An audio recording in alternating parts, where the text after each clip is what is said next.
Hey Aries, welcome to your weekly reading for June 30th to July 7th. I am Charlene Lizette. Whether you are new or whether you are returning, a massive thank you to you. Either way, I hope you click subscribe and become a part of our collective. Okay, let's find out what's going on for you this week. Let me know if you're down with this new type of lighting that I've been working through. If you saw my other videos, you'll know that we live in a house that doesn't have AC. So your girl's trying not to sweat buckets while making these videos. All right, you have two. Dang. Okay, I gotta tell you something real crazy here, okay? When I was tuning into your energy, I was like, okay, what amulet? If you're new here, hi. I'm so excited you're here. If you're returning, you know every single week, every single reading, we pick an amulet from StarSea Jewels. StarSea Jewels is my jewelry line. I hand make all the pieces here. We make them, manufacture everything here in Toronto. And every amulet acts as like a overarching message for your reading. And I'm an Aries, you guys know this. If you don't now, you know. And so obviously from one Aries to another, I was like, what juicy message can we get from my Aries fam? And I kept getting Sunna and I was like, really? But Source was like, that's the amulet. And I was like, okay, fine, whatever. And I just left it here. It's Morganite, Green Aventurine, Rose Quartz. Anyways, now that I'm looking at this reading, I'm like, oh, okay, I get it. It makes sense. It makes sense why we got this amulet. It makes sense. It makes sense. When I designed this amulet, the energy behind it and the intention behind it was all about healing your heart. It was about finding the peace, the tranquility, the forgiveness, the compassion as you navigate some sort of heartbreak, some sort of heartache. Now, I'm not saying that you're going through this right now. I think this is something that you have gone through, and the cards are confirming that for me. You have gone through something really challenging in your life, something very, I would even dare to say traumatic or burdensome or heavy in your life. And it taught you a lot about perseverance, about courage, about being the warrior, about being the hero of your own life. And this whole week is the week where you close that chapter. Finally, there is a form of finality here so that you can move forward in your life. I don't want to we're not going to get emotional. I did my fucking makeup. We're not crying today. It almost makes me feel like it's the week where you break the chain and you literally, like, if you could envision being shackled, you choose to unshackle yourself from the situation. You turn around and you say, I no longer am attached to this. I am no longer defined by this. I am no longer going to be reactive towards this particular situation. I don't know if this is an ex, a parent, a friendship, betrayal, backstabbing. It's something like that. And so this week you turn around and go, I acknowledge here, where I created my own suffering, where I continued to participate in the pain, the suffering, you know, and yes, you're a victim to this. Absolutely. I'm not denying it. But there's a point in time, Aries, where, so the world is experiencing this right now, right? We're going through this huge revolutionary energy where you got to turn around and go, okay, am I going to continue to be defined by my pain and suffering?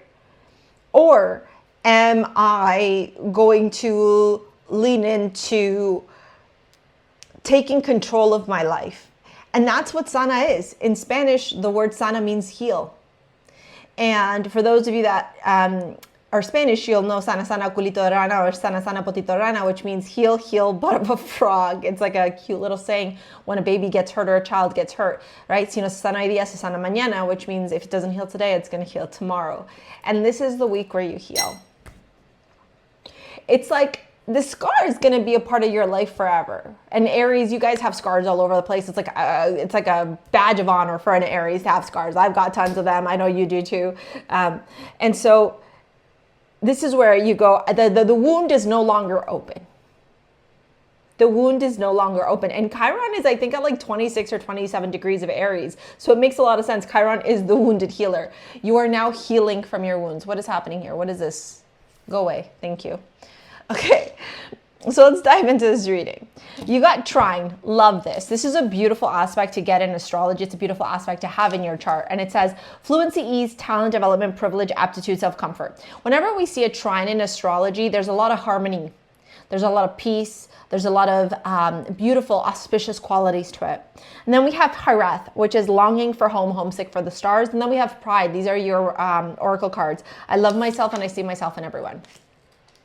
What's going on here is a realization, a recognition of how you can finally emotionally and mentally break free from a lot of the pain and suffering that you have been going through. You got the Knight of Wands here.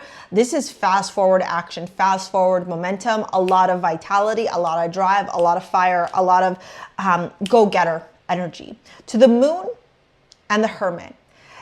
It's like this week you trailblaze. Like a true trailblazer that you are, Aries. Trailblaze through the illusions, the fear, the stuckness.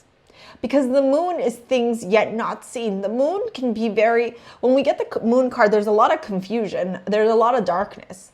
And so you could be in this place where you're like, Char, what the fuck is going on? Like, why is this happening? I don't understand. You know, I keep trying to break free. Like, these could have all been a lot of stories that were coming through, or ideas or mindsets or internal dialogues that were going through in your life over the last little bit. Ugh, I said no crying. And the Hermit here illuminating all of this. So the Hermit turns around and says, let's illuminate the pain. Let's illuminate the suffering. Let's shed a light on where the challenges, the obstacles have been. And let's shed a light on the fears, the worries, the anxieties, so that we can finally break through from them. And the breakthrough comes in because the Ace is here. So do you see, like, I'm not just saying these things to say them, like the cards are confirming, right? The Queen of Cups to the Eight of Cups to the Death card. And this is where you, in your emotional maturity, turn around and go, I am emotionally maturing. I am choosing to walk away. I am choosing to write a new story and my feelings and my emotions in this dynamic. Oh my gosh, you guys, no more crying, please. And we experience the transformation. So, you know, can I turn around and say to you, oh my God, this is going to be a week of like rainbows and lollipops and gumdrops? No, it's not. Okay. But this is the week where you can finally feel reprieve, peace, bliss, ease, so you can move forward in your life towards your manifestations, towards what you desire, towards that happiness, that fulfillment that you deserve. You got the Knight of Wands again here too. So this could be a romantic situation that comes to head, okay? The Five of Cups, the Two of Cups, and the Knight of Swords, Knight of Wands. Hold on, I'll show you them in a second. Yeah. Yeah. If you want to pick up this amulet or you want to work with me in any capacity, whether it's take any of my courses or book a session with me, it's down here in the description box below. The Knight of Pentacles to the Five of Cups. This is you going, wait a damn minute. This is what I'm worthy of receiving. And this relationship, this dynamic ain't it. The Two of Cups to the Ace of Pentacles. You're ready for a healthy, stable, secure relationship. You're ready for a relationship that goes a distance. You're willing to heal. You're willing to work through. You want a healthy, secure partner who respects you, who honors you, who reveres you. King of Swords and the Knight of Wands. And you're now at this point where you're willing to break free from everything. This could be a relationship breaking up. This could be a career. Like, this could manifest in so many different ways, but based off of the romance aspect, a lot of you are finally breaking free from romantic partners or patterns in romantic situations that are no longer serving you. To be honest, yes, this week can feel a little bit raw. Yes, this week can feel a little bit vulnerable, but it's setting you up for long-term success. And that's what I love about this reading. Don't cry too much. It's okay. It's Cancer season. It's okay to cry. All right. And if you want to work together with me in any capacity, it's down in the description box below. I'm going to pop this video here to help you with manifesting your dream life. Thank you for your likes, your comments, your shares, your subscribes. We will see you later, alligators. Peace out. Bye.